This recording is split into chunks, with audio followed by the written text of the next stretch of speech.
नमस्कार. महाराष्ट्र राज्यातील तमाम कर्मचारी बंधू आणि भगिनींनो, तुमच्याकडे एक अतिशय महत्त्वपूर्ण शासन निर्णय घेऊन आलेलो आहे. राज्य कर्मचाऱ्यांच्या बाबतीत द्यावयाचे मासिक निवृत्ती वेतन अंशदान, रजा अंशदान संदर्भात वित्त विभागाकडून महत्त्वपूर्ण शासन निर्णय निर्गमित झालेला आहे 22 फेब्रुवारी रोजी.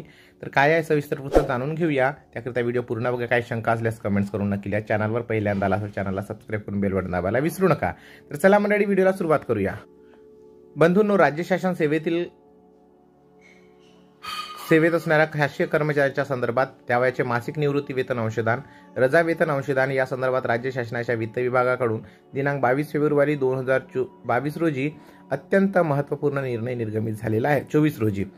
तर काय आहे सविस्तर वृत्त. शासकीय कर्मचारी क्रियाशील स्वीयेतर सेवेत असताना त्या संबंधात द्यावा लागणारा निवृत्ती वेतनाच्या अंशदानाचे दर व रजा वेतनाचे अंशदानाचे दर महाराष्ट्र नागरिक सेवा यामध्ये स्वीयत्तर सेवा आणि निलंबन, बडतर्फी व सेवामधून काढून टाकणे, पदग्रहण अवधी यांच्या काळातील प्रदाने नियम 1981 च्या परिशिष्ट 4 मधील 6 मधील पोटनियम 1 आणि 2 मधील तक्त्यात विहित करण्यात आले आहे. राज्य शासकीय कर्मचाऱ्यांच्या वेतन श्रेणी शासनात अधिसूचना वित्त विभाग वेपूर 2019 दिनांक 30 जानेवारी 19 नुसार 1/1/2016 पासून सुधारित करण्यात आले आहेत. या वस्तुस्थितीमुळे व त्यानंतर इतर अनेक बदल घडून आल्याने क्रियाशील स्वीयेतर सेवामधील शासकीय कर्मचाऱ्यांच्या त्या कालावधीकरिता द्यावी लागणाऱ्या निवृत्ती वेतनाच्या व रजा वेतनाच्या मासिक अंशदानाच्या दरामध्ये सुधारणा करण्याचा प्रश्न शासनाच्या काही काळ विचाराधीन होता. यानुसार आता राज्य शासनाने क्रियाशील स्वीयेतर सेवामधील शासकीय कर्मचाऱ्यांच्या संदर्भात मासिक रजा वेतन अंशदान व निवृत्ती वेतन अंशदानाच्या परिगणनेसाठी वेतन या संज्ञेचा अर्थ महाराष्ट्र नागरिक सेवा सुधारित वेतन नियम 2019 मधील नियम 3(12) मध्ये दिलेल्या मूळ वेतनाच्या व्याख्येनुसार असणार आहे.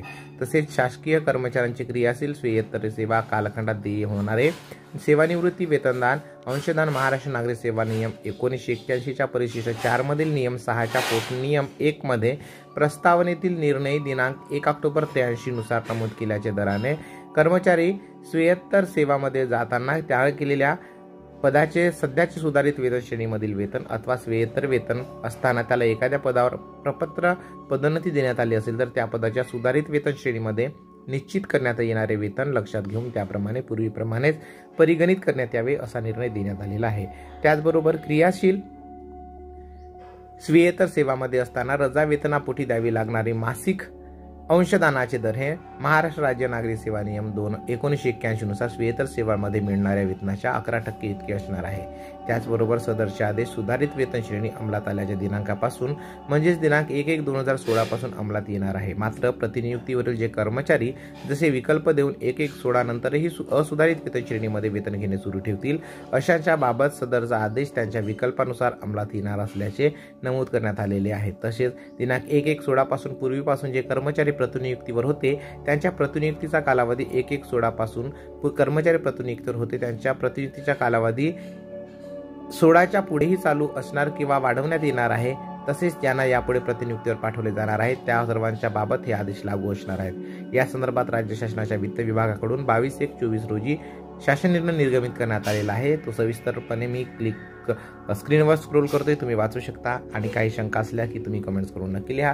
चॅनलवर पहिल्यांदा आला असाल तर मित्र चॅनलला सबस्क्राईब करून बेल बटन दाबायला विसरू नका, कारण अशा प्रकारचे महत्त्वपूर्ण व्हिडिओज, शासनाचे अपडेट, GRs तुम्हाला आपल्या चॅनलवरती मिळत राहतील. तर चला मंडळी, परत भेटूया अशाच एका माहितीपूर्ण व्हिडिओ सोबत.